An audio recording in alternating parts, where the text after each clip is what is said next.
Hi, kindergartners. Our poem today is 1 Inch Tall by Shel Silverstein, one of my favorite poets.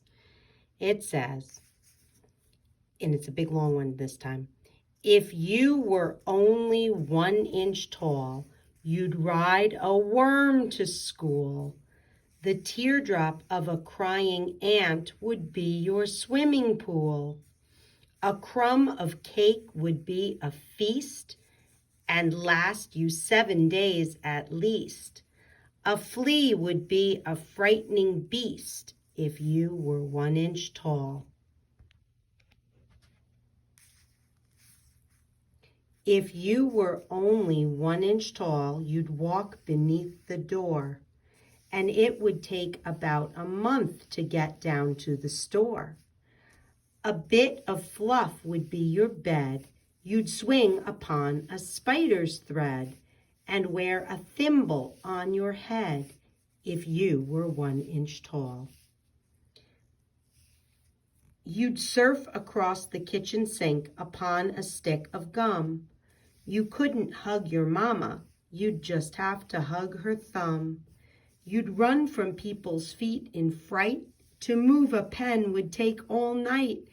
This poem took 14 years to write, 'cause I'm just 1 inch tall. So, Shel Silverstein writes a lot of funny poems. Did you find that one funny? Could you picture some of these things? What you're going to do is cut this big long poem out and put it on the left side of your poetry book. And on the right side, draw one thing that you saw in the poem. Maybe a 1 inch tall person riding a worm to school, or let's see, encountering a flea that would be so big next to it, or walking beneath a door, or sleeping on a bit of fluff, or swinging on a spider's thread, or wearing a thimble on your head, or surfing across the kitchen sink on a piece of gum, or hugging your mama's thumb, or anything that you want to write from the poem. Let's read it again one more time. Did you notice that? Let's look at the words that rhyme.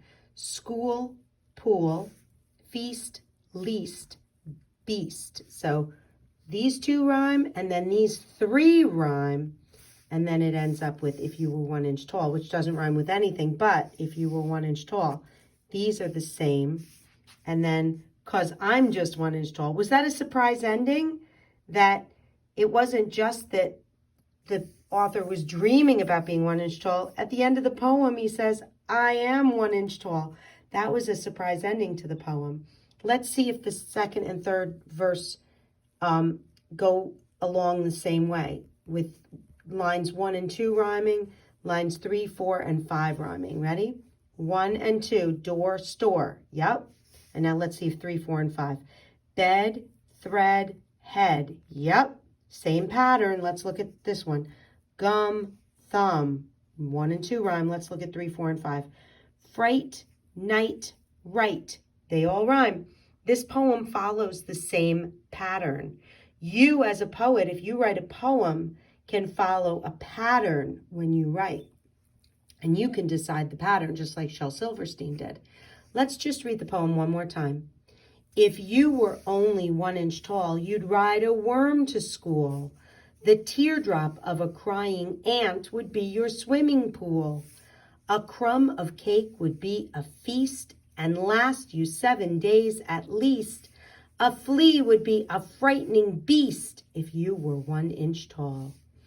If you were only 1 inch tall, you'd walk beneath the door, and it would take about a month to get down to the store. A bit of fluff would be your bed.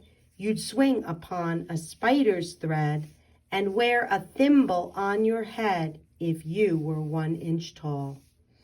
You'd surf across the kitchen sink upon a stick of gum. You couldn't hug your mama, you'd just have to hug her thumb. You'd run from people's feet in fright. To move a pen would take all night. This poem took 14 years to write, 'cause I'm just 1 inch tall. Do you know why I chose this poem? Because our theme is little. And 1 inch tall would be a very little person. Have fun illustrating this poem. Can you tell which line I drew a picture about? I chose the first one. If you were only 1 inch tall, you'd ride a worm to school. So here's the worm, here's somebody riding it, and there's the school. That's what I chose to draw. You can draw what you want to draw. And then we're going to do something else that we will be doing from now on, here and there in our poetry books. We're going to do something called rainbow writing. The way we do that is we pick a color crayon. I'm going to start with red, and I'm going to start with the letter that we're learning this week. We're learning the letter L. So I'm going to find all the L's in my poem, and I'm going to color them. There are 2 L's right there. There's an L in shell. There's an L in Silverstein. And I'm going to keep going, and I'm going to look, and oh, there's tall again. Tall has 2 L's. I'm going to highlight them with color. And you're going to keep going until you find all your L's. And when you're done, you have all sorts of red L's marked. I noticed in this poem that the word tall, we see a bunch, and tall has 2 L's in it. Look at how many times I found those L's. Then, when you're done, if you feel like you've done enough, you can just stop there. But if you want to actually rainbow write, you pick a different color. Let me pick purple this time. And you pick a different letter that we've learned. We've learned the letter A, so I'm going to go on a hunt for all the A's in this poem.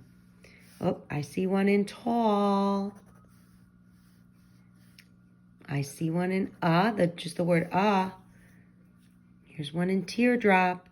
So now I found all the A's that I could find in the first verse. This poem is so long, you may only want to do your rainbow writing in the first verse. I'm going to pick a different letter and a different color. Let me pick green this time. And we learned the word O, so I'll do O. So here I go. It starts with 1 inch tall, and now I go, if you, here's an O, only 1, you'd, worm has an O, 2 has an O. Look, school has that ooh sound, 2 O's. And I could keep going and find all my O's. So now that I found all my O's, do you see why we call it rainbow writing? We have all sorts of colors of the rainbow. I suggest you only work on the first verse of this poem because it is such a long poem. But you can try to rainbow write if you would like.